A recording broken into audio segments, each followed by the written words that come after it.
আজ আমরা এমন একটা অদ্ভুত এবং দারুণ বিষয় নিয়ে আলোচনা করতে যাচ্ছি যা দিন রাত ২৪ ঘন্টা আমাদের শরীরের ভেতরে কাজ করে চলেছে, অথচ আমরা বেশিরভাগ সময় টেরই পাই না।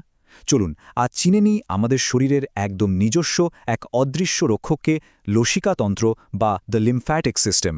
আমরা সবাই তো জানি যে আমাদের শরীরের শিরা উপশিরা দিয়ে সারাক্ষণ রক্ত বয়ে চলেছে, কিন্তু যদি বলি রক্তের ঠিক পাশ দিয়েই একদম আমাদের চোখের আড়ালে আরও একটা বিশাল নদী আমাদের শরীরের ভেতর দিয়ে বয়ে চলেছে, কি অবাক হচ্ছেন? হ্যাঁ, ঠিক তাই। আমাদের শরীরের ভেতরে জালের মতন বিছিয়ে আছে এমন একটা অত্যাবশ্যকীয় সঞ্চালন ব্যবস্থা যা আমাদের বেঁচে থাকার জন্য রক্তের মতনই গুরুত্বপূর্ণ। আর এই গুপ্ত নেটওয়ার্কটাই হলো আমাদের লসিকাতন্ত্র বা লিম্ফ্যাটিক সিস্টেম। সত্যি বলতে আমরা প্রায় এই সিস্টেমটার কথা একেবারেই ভুলে যাই, আর সেটাই আমাদের সবচেয়ে বড় ভুল। কারণ এটি একাধারে আমাদের শরীরের নিজস্ব স্যানিটেশন ওয়ার্কার বা বর্জ্য ব্যবস্থাপক এবং অত্যন্ত দক্ষ একটি সিকিউরিটি ফোর্স হিসেবে কাজ করে। শরীরের আনাচে কানাচে জমে থাকা ময়লা পরিষ্কার করা থেকে শুরু করে বাইরের জীবাণুর আক্রমণ থেকে আমাদের বাঁচানো, এই দুই বিশাল দায়িত্ব একাই সামলায় এই অদৃশ্য বর্মটি। এর কাজ করার ধরনটা জানলে আপনি সত্যি চমকে যাবেন। তো চলুন প্রথমেই ঢুকে পড়ি আমাদের প্রথম অধ্যায়ে, নেটওয়ার্ক বা অঙ্গসমূহ। এই লসিকাতন্ত্র কিন্তু যেন কোনো বিষয় নয়, এটি আসলে অনেকগুলো হাই সিকিউরিটি চেকপোস্ট আর গুরুত্বপূর্ণ অঙ্গ দিয়ে তৈরি। যেমন ধরুন আমাদের ঘাড়ের দিকে থাকা সার্ভাইকাল নোডস আর গলার ভেতরের প্যালাটাইন টনসিল, এরা হলো বাইরের জীবাণুর বিরুদ্ধে আমাদের একদম ফার্স্ট লাইন ডিফেন্স। এরপর ভেতরে রয়েছে থাইমাস এবং স্প্লিন বা প্লিহা, এগুলোকে বলতে পারেন আমাদের ইমিউন সিস্টেমের হেডকোয়ার্টার। এছাড়াও বগলের নিচে অ্যাক্সিলারি নোডস আর কুচকির দিকের ইনগুইনাল নোডসগুলো সারাক্ষণ পাহারাদারের মতো কাজ করে। শরীরে কোনো অবাঞ্ছিত জীবাণু ঢোকার চেষ্টা করলেই ব্যাস এই চেকপোস্টগুলো সাথে সাথে অ্যালার্ম বাজিয়ে দেয় আর প্রতিরোধ গড়ে তোলে। আচ্ছা, এই চেকপোস্টগুলোর মধ্যে যোগাযোগটা হয় কিভাবে? ভাবুন তো একটা বিশাল ব্যস্ত হাইওয়ের কথা। ঠিক সেভাবেই তরল পদার্থ বা লসিকা আমাদের সারা শরীরে ঘুরে বেড়ানোর জন্য কিছু মেইন রুট বা হাইওয়ে ব্যবহার করে। এর মধ্যে সবচেয়ে গুরুত্বপূর্ণ হল থোরাসিক ডাক্ট এবং সিস্টার্না কাইলি। এই পথগুলো দিয়ে লসিকা প্রবাহিত হয়ে শরীরের সমস্ত বর্জ্য, ডেড সেল আর জীবাণুর ধ্বংসাবশেষ একেবারে ধুয়ে মুছে সাফ করে নিয়ে যায়। পুরো প্রসেসটা এতটাই সুশৃঙ্খল আর পারফেক্ট যে দেখলে সত্যি অবাক হতে হয়। কিন্তু এই নিখুঁত হাইওয়েতেও মাঝে মাঝে বড় বিপদ দেখা দিতে পারে, আর সেটাই আমাদের দ্বিতীয় অধ্যায়, বিপদের পথ বা ক্যান্সার।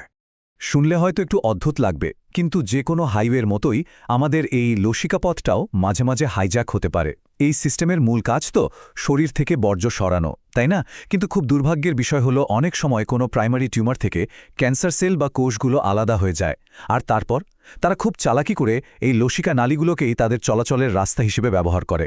ক্যান্সার কোষগুলো এই নালী দিয়ে লিম্ফ নোডে পৌঁছে যায় আর পুরো শরীরে ছড়িয়ে পড়ার একটা সুযোগ পেয়ে যায়। ভাবা যায় আমাদের নিজেদের সিকিউরিটি সিস্টেমকেই ক্যান্সার তার বাহক বানিয়ে ফেলে। চিকিৎসাবিজ্ঞানে এটি আজও একটা বিশাল বড় চ্যালেঞ্জ। এবার চলুন দেখি এই প্রবাহে কোনো সমস্যা হলে কি ঘটে। অধ্যায় ৩, প্রবাহে বাধা। মেডিকেল টার্মে এই প্রবাহে বাধা পাওয়ার সমস্যাটিকে বলা হয় লিম্ফিডিমা। যদি খুব সহজ করে বলি, বিষয়টা হলো একটা বিশাল ট্রাফিক জ্যামের মতো। লসিকা নালী দিয়ে তরল যখন তার স্বাভাবিক গতিতে বইতে পারে না, তখন সেই আটকে পড়া তরল শরীরের কোনো নির্দিষ্ট জায়গায় জমতে শুরু করে, আর ঠিক তখনই সেই জায়গাটা ফুলে ওঠে। বুঝতেই পারছেন অবস্থাটা কতটা যন্ত্রণাদায়ক আর অস্বস্তিকর হতে পারে। এই ব্যাহত লসিকা প্রবাহের সরাসরি প্রভাবটা কিন্তু টিস্যুর ওপর মারাত্মকভাবে পড়ে।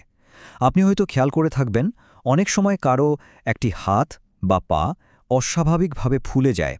এটা কিন্তু এমনি বা সাধারণ কোনো মেদ জমার কারণে নয়। এর পেছনে আসল কালপ্রিট হল ওই ভেতরে আটকে পড়া লসিকা তরল।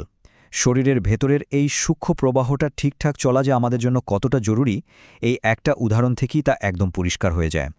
চূড়ান্ত মতামত: সুস্বাস্থ্যের চাবিকাঠি। দেখুন, আমাদের রক্ত চলাচলের জন্য হার্ট বা হৃৎপিণ্ড যেমন একটা পাম্প হিসেবে কাজ করে, লসিকাতন্ত্রের কিন্তু নিজস্ব কোনো পাম্প নেই। এটা পুরোপুরি আমাদের মাংসপেশির নড়াচড়ার উপর নির্ভর করে, একদম আক্ষরিক অর্থেই। তাই প্রতিদিনের নিয়ম করে শরীরচর্চা এবং একটি সঠিক খাদ্যাভ্যাসই হল এই অদৃশ্য নেটওয়ার্ককে সচল রাখার একমাত্র উপায়।